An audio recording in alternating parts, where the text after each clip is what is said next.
Amen. I am man was loy in Bayrut. Kewali gdia iman mesa warfug isosinga iyon rebel. Shelaganan ni kamolo limarogil was ani zaman ani zaman.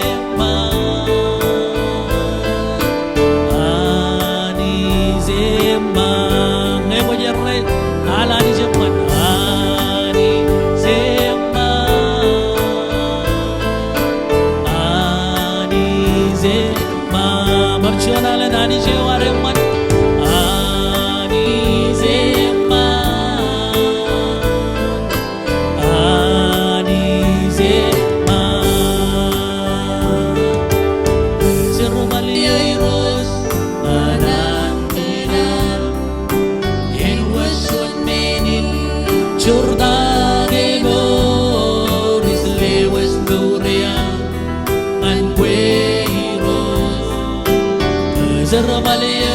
karangan kenanewa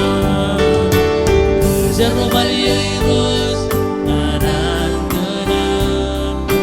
En wasuan menin Jordane boris Lewis muria Ngan kuero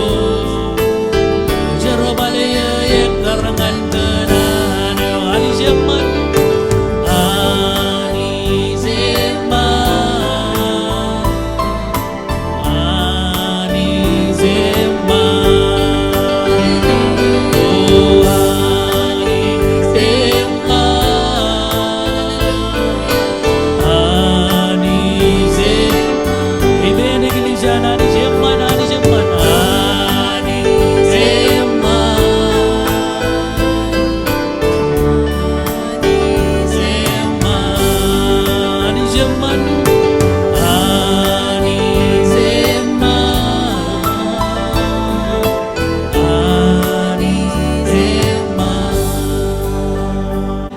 Kamolo nani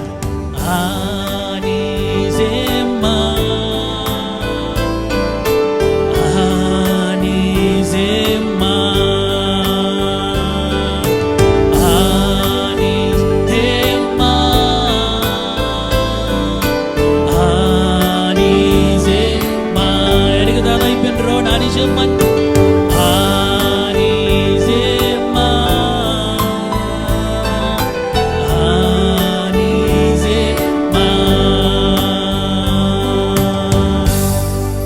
Cerindreo, nganindreo, ini aja barang nganindreo. Adi jawab ya pun penjarakan yang mana, amen. Celelo pujen gabung di ruj. Coba bicarakan family. Pela pela kami kembali jauh mantap di ruj. Airu, ngai jalan cuci berat. Cibebe,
Together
Chen balala kanang kapobongan kuno jerain. Chojim jarot kan kuno jerain peran emalak ijok koner nganani. Iban barpek cuan yang aitok aginan kamolo retarin regagin. Megar tangi ciremungit kureo agak. Inan kamolo lani boy meron barpek kona lo rale bang lagrain. Nilang regagin cemer rain boy entogum pek cenjenum dalangan eo karejaran. Enai poto nanewan. Do rale. Nganay tawach, nganay takwach, nganay lalawach, kaya meron ka lalaw pujin kabubungan di ruch. Walang cedera raya kaya lay rumandani ni nganay tawach, nganay takwach, kaya rata kaminin. Kaya rata kalan win, awan, kung ang jalay, kaya nan kalan. Rata karayli kaya beripen, awan. Cawar kamolo lani bay, cawar barukan, cawar to kilo sanday naman. Jalai cuaca karpe hujan drone ilo wige kia, para itu cakar kemana, yang carwan ikli jai do man caran mania, wige rain, ya, aja malak caran mania ikli jai. Orang jadi kamu lelaki jikan wige korang modal kan by men, itu mah kalau lebih popular kilobilon baurin cetup, ya, itu mah kayak Wigin kaya nga bar ronga jaga ilang ruwala ko rome rane pokoto kailang kain ailang nano ko romanim rane jitok chenani di rojim oin ko merane sapote wat wonen kanono naksimi nar ilo yen eber ilo bukon iburu chengoro chebata kap junion ano dareng kanono kage jon time olukun bagai tibin bagai cibang ke jam rajang ke dalam tata bagai kakajur ke jilo areng cerba dengan diro jono dan wala gilo no dami ilo rumuna areng ade gilija chen kijeni beji better ilo yai ko jo e boj ligat yemar amen mitta bakai yen 2020 ode rutter ruan ani ilo cerba dewan rana jalabala gair kamani jo mentata ngan ani calabar manana ba cebar barongon cebala ko ilo santain ano dar kuala santai wadam chalok ngana oleh berome kapacuan anda naik koba tu gilan buin koba juruai ini ngan dian car ke nade gili jain no dami redom loy chicken cari ni chon chicken ome chik kejar bale chen chargoan rajodi chicken cari ikam modal yer kana yer mana nain kata lagu tu chen pejana anam ko jilo ranin santai ano dengan kamani lo oleh santai wadam chalok roawa cimatan yang jawain cara ni gelijain, kan yang cara wari lo gelijain para no di lo weekday, kembali lo ranin wanje, cimijon cimatan, cigene wajah lo jai rian wada lo yang ciri rego jual, ngai jalamen wai kembali lo wanje, yang again rebel long kan awal, cuman yang ane gelijain, kembali Bible study, ngai wanan rotolo lo cerwala nani. Katak nani jago wanje jian katak kuane gelija. Rani jargo antibad meno ko yagan kamban cuan kamban ilo cerere acolo berilo palaire. Anodan kijan kamban jen yolo. Cimijon bercimatan kamban carewan. Muktada an robaden ro jen cijuno awakan cimijon cimatan. Meligin karero rojito kum pakai jan radi dengan tebad menan karai wonmala watum pakai jan radi dengan cabaro tawai urumuji. Yang kan oleh karai ke robadan roh bercelok cabaran mereka kemana? Kalau cerita ini yang ramban rebelongan kum, ikut izin invite kum, yang udam celok. Yang udar kan lihat dulu rumun kecelawan ikut izin, menjar kualang kan oleh berdoa ikut izin ke kecelawan agar kemana lo ranin pelairi, jangan tertali kalau kemudian dia kan.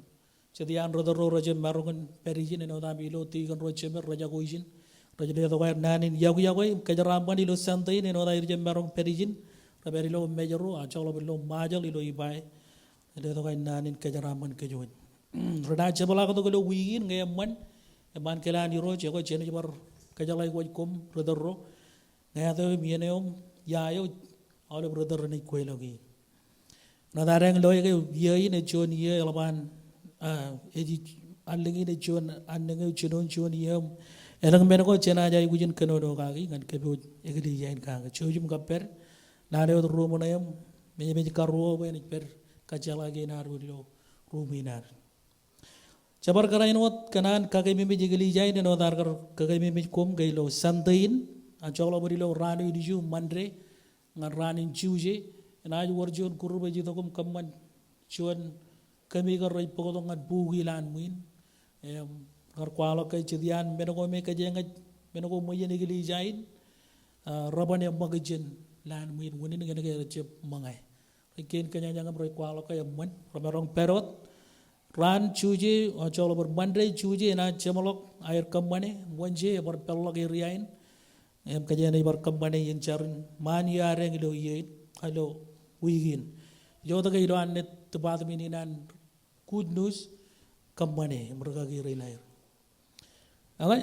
ari kata ta me jebri kata ta chakanan kajalai kajoje kai chujim jebrol ergin wachar yor jiri kabije an ajari rende je ragar kajoje ngan ergin char mena chun menin manana yalanga kona chep maka jebrol ak pek jiri mangai kakajor bona janam chebelak mena galena ko alaka ngako chep manana kan mangai ge nako chep chokobi jagana adare chokobi choko ko kabengen jebloi meno tanga ko marong kain kilan kamadit mangai chiri gem ko bodolo ena jon menin kaburu me ngai ko chep kakajora ko jitagum char menan chojim perbe mangai gen ragal peoja ngana audip rorar ko badung ngani ngin aga yor jada ke jororun roga jaga ndane wani rojen by men ai ganan introduce you rwalogi nan rainin eno da mi wechala ga ena ngan sante ko manda gina pag privilege in emane mi introduce you rwalo ko manda ero jiona mi rugagi ngai lun manana boy marogun introduce you rwalo ko manda chen radio ngan rainin chante olok chanto yu moko data ngan sante ina lig data ngan ole brother rain rai pojen ko knair rwalo ko ni jeden kwalo ngan ke je jeb to ko jan bar joji ke je to ko jan ipere lo mol beurian e rai lig lokan beurinan lerigin e jonen lo yei negale jon rodel an tebat menawan good news e me jon cherme dengan ajri rin e me lo do jaga cherbalegi nan good news tebat men ko balagi pen tarakteri nair itlali rilo tebat meninan good news ko balagi pen keren rega giren ko chakanan kamolol ani jigen beureo an chirongin igar jala ka jen jenage igar pello rair egli jay ben ronal igar loy enangen olip chantai e jaga raiwa menyan pinde olip chantai rabulbul kolen paran olip yen ai kalem jege beurewan chuan gar good news agar ya go iro chenagar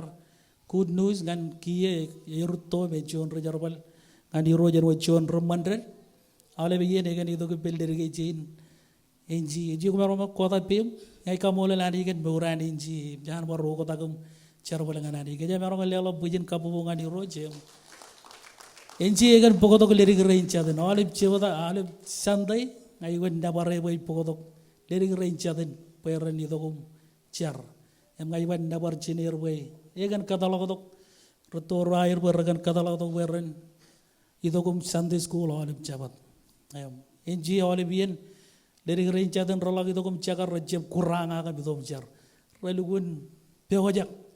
emang alibi ni kan dawari kan an pokotok ajari roi cuman agar bargagin kudunu jelo tereo, ikan kokudunu jereng ilo koba lagi pen kar telewan regagi uciner keredia, agar cuman privilege emban pengain kata kan ucuan regagi am, ajari roi cino ni kar lukun cino tebelabe kata lale ajari, ejibben ajari rein. Kar enjim dari gro chaden ya ballang ajri rome ragar berdongan chin chat ragar ber pello sante olok jilo wire I kamole lari bejen chen sante school ngan kiyo ragar beri perodum ya wiro lo mo chino nagar lo kiyo ngai igar jab kata mene ke ne jagar perum raidin we no na bian jala ke jara me jedi en jeli ke jab choni en agar talum tabad mene wan sim CA agar talum cakudan di dongan dia jarwan CM. Eno John agar rudalan CA lo tereo, igar John project dengan air, calaga agar kata menege ne igar lukun active lo jarwalanani. Kamu rasa langan buder kam jarwali rong nujin CA lo rairo malah rong to kayo John ya relevan active. Kaya kami cepala to kan rairot lo kuila ko kami kala mi jeg mewrewan ngar mewrinan ya bello kay lugun laban ya ko cerbala nani e ceodo me ya ko chugul aga laban bar ya ko yuro jem calabar cara kan mewrewan centereo ko moro gare bagut to ko jan majal ngan rainin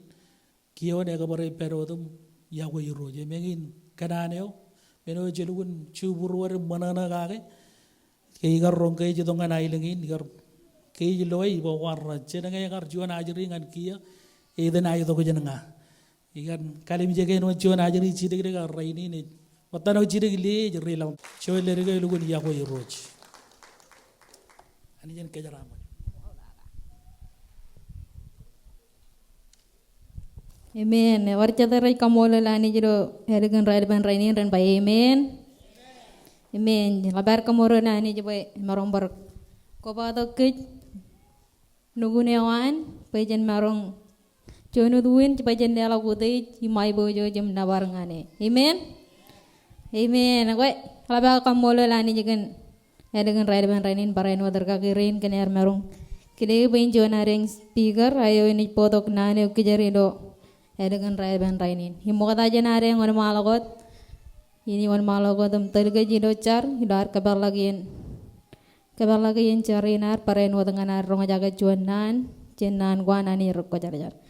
Kemi jena perang kamu lele gani jido cong ini cupungin akra depan la rainin ni roj. Kemi kamu lele kenampar peri pemi roj cemerang yumun cuan bong cemala ke mawa ko cemala ke roj jido calakan gar. Tergajar ada merong lo meur ko amiroi. Kami kamodo de giroi kini ke koi pero dem yago meur ke nam. Koi pero dem yago ke miro cemerang ino ambar kai do kala kam meur iro cemerang ino ada ke calak cuan merong bar kai do kala kam meur ken cuan me jen pe. Talang ngejep ken pe im ceu ba iro. Kami jitong ane gido awain iro moda jenam.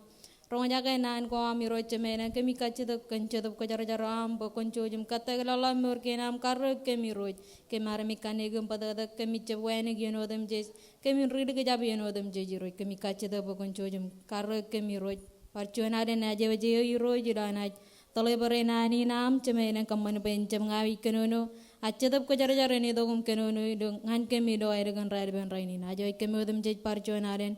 kabela lojin ngin cet bo am nanin kami ni rong aja ke kaman chugini do purwo men re nam cari do tan sizis amojere do dim rono mor kumo den re ni roj amen ini ridi dengan ke timin areng elo mancarin mani yo inareng ejito ko jen pogun ibru chongoro aja bata imchon yon ekeno ne enodin indember ganan enot karo alap rek kabol ke jen paren wo chola menodem je jerro imchar wi yo enangen kabol ke imjen kejen mech imeter ido yei gozeo e moje degut e imar kamolo liro jagan cuanti memang idankar dekat peruan regagin pen marong potongan ke pecen meur kagai do cuani yo ya ken ilo ar meurim cerbalengane ini berriti tongan ke timinar kejen mej imeter ido yai gojo yo moje degat kimar ime war cuano dunin kenono acuan poino ini potongan ke eji to do cuan kacedek ebui wawinar kejen mej im human kacedagi nedeng boyin ko ikar lamalakin pokoto pekajen cimarum kata ke penruan kage himeo iman tatai cen kejen mej ido ing tan ejwalo kedo pogon rote medai emen cebata imwale mion mancen ede kala ke penruan ido aridi rote medai emen cebata imwale mion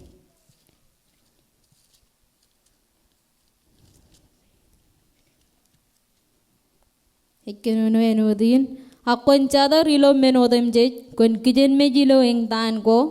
kon kaman carabalan regalo koitel kon kaje carabal eoam yang ini juga wala kalau yon nai manta ta kay bak kon kijen mejilo eng tan ko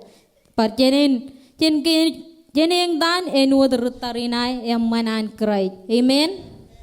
amen ewar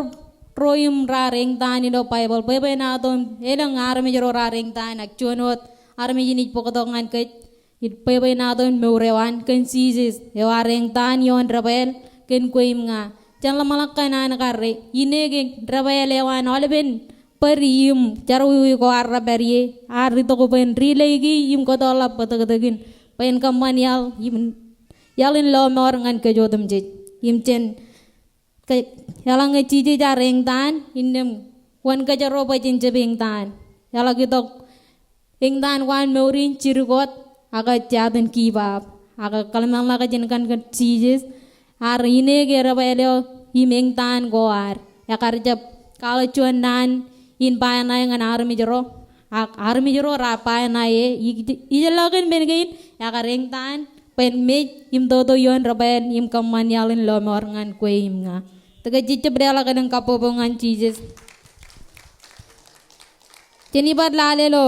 pogun chuan bida emen jabada im chuan bida emen jabada chuan yon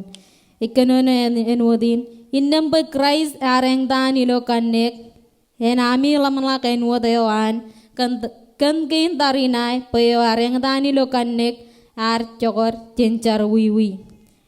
yokoy war chatarin malalayoni nenganay helik tada jaba ar chokor cencar wiwi payo areng dan ilo kanek olep char wiwi ko ane majeri lagi yon rabayeleo amen Poine oken karwo eba kijen mit ilawar kalok ken gospel. Yengin jarbalewan ro nejinani ren kijen mit ilawar kalok ken gospel. Im kijen mit ilawar kaman-manan kilanani. Jallaken merit yikijen benodam jejilo meurin jen kijen mit ken jarbalewa berairar. Enodan karani jede dongan kejen kaman-manan kilan ilo rangin ediktada. Ejidok jeni ridilo roy tumde chuan jabada im rari dageon manjan era kalangan pogun ro tumde roy jab chuan jabada im rari dageon ekkanon anodin innam konjeb jok kan nari roy akkane or kalbu jan akkon pangmatan ing dan koan kotpel kan kajor ana anis ये जब आके चिंचप चोगन कालो कन कॉस पले हो वह काजोर इन लोमोर ngan rodem je ipen ro rigring mukada himparen wo der aileng ro ilo aileng ginar je lo we eleng ro imre pai na ken koj pelin koj pele mol ken sizes e chala barchuen koj pele mol ijela ken koj pelin je mor gage akten berot im kaman manan kilan ani jiloran ge ne diktada enjep chor jenar kajarbal kaman man an kilana ani poino edik dadai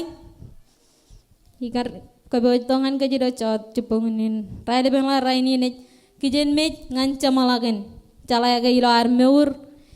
yim kaman man an kilana ani jilo yon lalin elang menin medik chongko jiyoni achen perot im kejen met ngancamalagen ela bar calai melele ge ilo e bebenin jin meurie yawar meni chungko je jioni ilo ar meur im charbalangan ani ag meneo yam manin ge elang ge jenaj kejen met ngancamalagen innam jenaj pek peleo pelin meur iro jar kallimur kage imet kenono e walo ge lo pogun chemit chuan jabda chongor royon manjen ne ge lo ge benron ngani biru ngan chemit chuan jabda chongor royon yor jatay mejelorin pa amen ini ridi tongan ke jaba emana na armi jo kijen me ilo medichong penge emaj kamole enaj bak pelin meur yo iro jar kallemur ngan ro rech yakoe amen ini bar ridi eno taman yoni ne jaba emana na armi jo kijen me ilo medichong penge kamole emaj kamole enaj bak pelin meur yo iro jar kallemur ngan ro rech yakoe amen kemi be ani ji perodem yak ke jodem ji epan ella ke jen ke jenotan nan kwan kadengin ke perod im yak ke japan degut ke bajen ada chinmem ji ai ji lale ke ngancamalagen meur im ngancam kajamala kadeginar cala ke cuan kadege cirigiri kaka jijo kunan cetep ke jarjar eji tok ben kalabalak im ini ridu tangan ke rabedejen rongoro jongor royon ngana kajamala kadeginar Ikanono enodin. Lo ijuaj makat ima chineng jejipa pain lelangan aramit kaco yair ekarangan carbaloko air. Elukuna lukan lo yoni nagai. Ilo camalagan yen. Ilo yana ani jene cabalakatok impak kejodem jej. Ini jadi alak chineng jej dengan ro imrar carbal yaman. Im jen berodem kejen mit ngan camalagan yen. Jenjab relangan bar meurwar mokada aga jen kali mijin kacigo jen cibarak mijin kacigo pelanga jena kijen mijido medik congko inne mena iwar kaja dergere yo in gai jen meuri pensijes yo i makar kanono donan kuan gai jilak him kabe ojijo himena roldok him perpeket aja bakke je cepat degecuan aga olep himengin kananan sije ke olep ro himran remorian lalin ren kemana-mana an kelan anis meninot banbar bagjon ye nai tokalak aka cin kejen mit yimeter ido ye gujin ye moje deket ye imar